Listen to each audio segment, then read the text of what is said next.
Bonsoir, monsieur. Bonsoir. Dites-nous qui êtes-vous, s'il vous plaît. Je suis Pierre Collier, substitut du procureur près le tribunal de première instance de l'Abbé. Ok, on aurait appris que vous avez effectué une fouille inopinée à la maison centrale de l'Abbé. Parlez-nous-en. Bien, comme vous le dites, effectivement, nous avons procédé aujourd'hui à une fouille dans toutes les caves à la maison centrale de l'Abbé. Et cela s'inscrit dans le cadre de l'injonction qui vient de nous être donnée par le procureur général de la République près la cour d'appel de Conakry. Et donc, l'idée, c'est de prévenir. Prévenir quoi? Prévenir des cas d'évasion. Vous savez que quand c'est la période hivernale, lorsqu'il pleut abondamment, généralement la nuit, c'est là que les détenus profitent pour percer les tôles, pour percer les murs, casser les fenêtres et sortir. Et laissez-moi vous dire que lorsqu'il pleut abondamment, le bruit ne peut pas aller loin. Donc ça reste là-bas seulement entre eux. Donc ils en profitent pour pouvoir s'évader. Et le plus souvent, ils se servent d'un certain nombre d'objets qui se retrouvent malheureusement avec eux à l'intérieur. Et donc, pour le cas de l'Abbé, nous avons procédé à 7 fouilles aujourd'hui. Heureusement pour nous, nous n'avons trouvé aucun objet en rapport avec une quelconque tentative d'évasion ou je ne sais pas quoi. Les téléphones ont été saisis au nombre de 10. On a saisi 5 chargeurs et 5 batteries. Donc il n'y a que cela qui a été saisi. Il n'y a pas des armes blanches qui ont été saisies? Aucune arme blanche n'a été saisie. Ce qui a été retrouvé, c'était des cuillères qui servent à manger.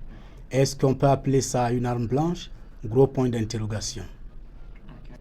Carl mineur, Carl majeur, Carl femme, Carl vieux. Donc les téléphones et les chargeurs ont été retrouvés par-ci, par-là. Et peut-être que la question que vous allez poser est de savoir à qui appartiennent ces téléphones ou ces chargeurs. Je voudrais vous faire comprendre que le détenu, en pareille circonstance, même s'il sait que c'est pour lui le téléphone, il ne va jamais reconnaître. Déjà, il y en a qui se mettent à l'idée que le fait que nous soyons là pour une fouille, c'est pour leur créer des problèmes, alors que ce n'est pas ça, c'est pour leur propre sécurité, c'est pour la sécurité aussi de la population. Parce que laissez-moi vous dire, rien ne sert de juger les gens, les envoyer en prison, s'ils peuvent s'évader de là à tout point de vue. Voilà. Okay. Justement, nous sommes pendant la saison pluvieuse, vous venez de le dire aussi. Est-ce que vous avez pris d'autres dispositions pour renforcer la sécurité à la maison centrale? Bien naturellement.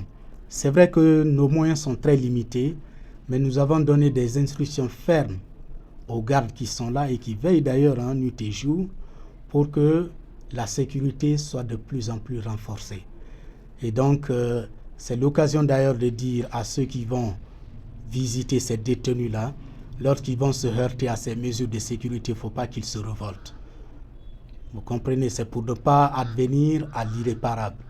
Vous savez que quand les détenus ne sont pas bien surveillés, ils peuvent profiter de l'inattention des gardes et pouvoir s'évader.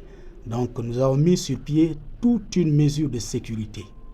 Ok, pensez-vous que c'est possible qu'un détenu peut détenir un téléphone sans la complicité des gardes? Très bien. Complicité des gardes, on en a toujours parlé. Je vais vous dire une chose. Le détenu en prison est très intelligent. Il a toutes sortes d'astuces, même si on le sert n'importe comment, il a toutes sortes de moyens de pouvoir se procurer ce dont il veut. Mais quand la surveillance est de mise, on peut minimiser les risques. Vous comprenez, non? Il y a des parents qui envoient du riz là-bas. Mais on peut enfuir un téléphone dans un plat de riz.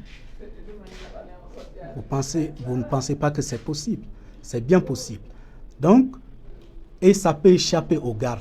Est-ce que vous voulez que quand le riz vient et que les gardes se mettent à fouiller un peu partout, voilà, c'est pas un peu. Mais c'est des choses qui nous ont donné de nouvelles idées pour pouvoir contrôler tout cela.